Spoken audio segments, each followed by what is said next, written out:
No, I was just going to say, just an example.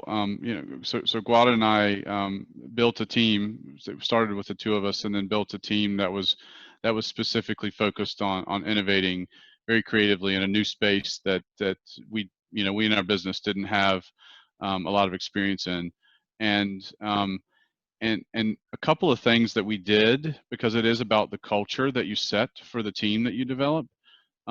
From day one, Guada and I, as the leaders of the team, we actually purposely challenged each other, asked each other a lot of questions in front of the team, so that the team became very comfortable with the fact that not only can they ask a lot of questions amongst the team, but they could also ask and challenge us, and that is about the culture that you set from day one. And the other piece to that too, about processes, right?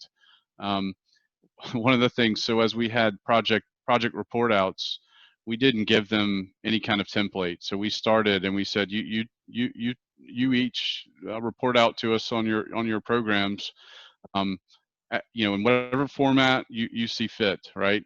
And so the first ones were all over the map, right? But what we did is you reinforce the things that work, and the things that don't, you actually take ideas from each other. So you saw the team actually, someone would do a really interesting approach, and then when it worked well, someone from the others on the team would adopt it, and it built over time, that this capability. But it's not linear, right? But really, not forcing a process or a template on folks allows for that creativity. So those are a couple of examples that I think are very relevant, but it is about the culture that you build among the team. And the funny part about that is it's more challenging on the manager, because you cannot just set your head and say, okay, this is going to be the first slide, this is going to be the second slide. You kind of have to adapt yourself to the person you're innovating with. And it's much easier to say, this is the process, this is the template we follow. Sure. And I do it always the same way, and you adapt to me. And what we were doing is we were saying, you think in the way you think. We'll try and understand you, right? In a certain way, that's what we were doing. And it required a lot of us, because every time we were switching projects and the project leader was presenting in a different way, we had to try to follow. And so at the beginning it was fuzzy. But as Ley said, the team started learning from each other. Is this magical thing happened where someone said, you know what, that visual slide you had, that was really good. I'm gonna adopt that for my next presentation somewhere in our next face-to-face.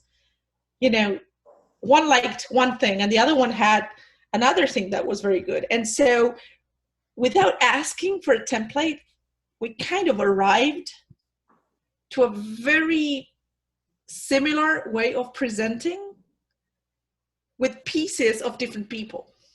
And we would have never gotten there if we had started with a fixed mindset of this is the way you do it.